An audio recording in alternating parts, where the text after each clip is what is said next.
So this is my commercial property. It's a daycare, so there's, you know, this whole inside area that goes all the way around the building that needs to be maintained, you know, mowed, trimmed, not a whole lot of edging. There's always, you know, some sort of toys and debris, some garbage sometimes, you know, that gets around, and, you know, I clean all that up. That's all part of it. It doesn't take very long. It's not a huge deal. They pretty much do a good job on their own cleaning all that stuff up and maintaining it, but you know, kids are still gonna chuck toys and drop their garbage from time to time, and it just wasn't caught. But that's kind of one of the things that you expect when you have a commercial property or a business. That's something that they kind of expect from you, doing maintenance. And then we have this decent sized parking lot, which one of the many reasons why I took this property on was because it's a property for me to grow into as a small business. It's something, even if I'm by myself, I can still do it myself, and it's not going to take me all day to do it because it's small enough. But obviously with employees, even just one employee, we can divide and conquer and get this done in half the time, and you just do the math from there, the more people you have. But I only normally just schedule one person with me to take care of this. Really the only downside to this is that it's open Monday through Friday, like 6 a.m. to 6 p.m. or something like that, so it doesn't leave a whole lot of opportunity to get it done. Yes, and over the summer it gets dark later, so technically we could just work like a late night during the week and just kind of knock it out, like start out here and get all this done, you know, and just have to be mindful of whatever cars are still in the parking lot until they close, and then once they close we can go inside and take care of all of that because there won't be any kids or anyone there. But I really want to minimize that, or maybe just balance it with the whole Saturday, you know, morning thing, which is what we normally do. Saturday morning we get here, I pick up whoever I have scheduled that morning at 8, and then we head on over here. You know, we usually get started by 8:30 at the latest, depending on what's going on, and you know, we knock it out. I think that a balance between the two, so we're not always working every Saturday morning, and we're not always working one late night during the week. I think a blend of the two. But like I said, I took on this property because I wanted something to grow into, something that I can handle myself if I needed to. It's not too big, but also something that I can grow into, and there's plenty of work to do all year round. You know, they've got shrubs kind of all around the building on the outside that need to be maintained, some mulch beds here, and you know, in the wooded area, all the way down the sidewalk that goes all the way down the street. All that has to be maintained. There's some mulch there, some mulch over here, all the trees and stuff. In the fall, there's a ton of leaves, right? You see all these trees, tons of leaves. This parking lot just is covered in leaves. So, you know, we blow everything off, which takes a considerable amount of time. So there's obviously, you know, more work to be done there. But I mean, every year I get contacted by at least one business, one local business, you know, whether it be a daycare. You know, I've been contacted by other daycares that are actually closer to my general service area. This one's a little bit out of the way.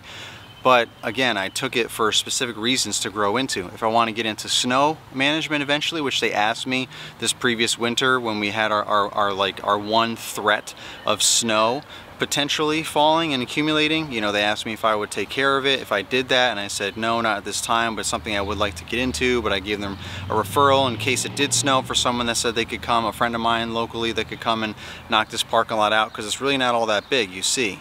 So there's, you know, a little bit up here, obviously too, but it's really not that big. So I didn't mind traveling a little bit out of my way for this opportunity to grow my business and gain more experience with handling a property with so many different components, getting my pricing down and so on, and working and getting a good relationship with the owner and management. And actually the owner wanted us to take care of their property, their house, so we take care of that too. Everything, full service, everything but irrigation. We do fertilization, we do mowing, we do trimming the bushes. You know, we pruned everything, did good hard pruning because it was way overdue, and then we you know, cleaned out the mulch beds, put fresh mulch down, and we were good to go. And she lives right in the same neighborhoods that we are already taking care of, so that worked out perfectly. The people that have contacted me that are closer at times, they just weren't the right fit. You know, there wasn't a whole lot of lawn maintenance to even do, and it was just kind of one of those things where it just seemed very tedious,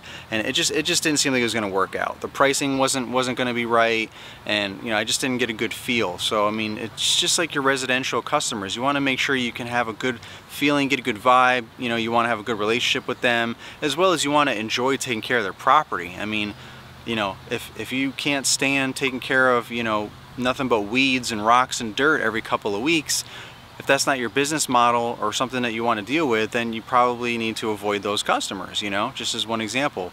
If you want plush, beautiful, tall fescue yards and you want to lay down beautiful stripes, you know, week after week and charge a premium, you know, you need to find those types of customers, because that's what's going to make you the happiest, and that's why, and that will make you more motivated to work harder to get more customers like that and make more money in your business, instead of just settling for whatever comes your way. So I was very picky, you know, for all those reasons, as well as I didn't have any commercial properties, so I didn't want to just take on whatever.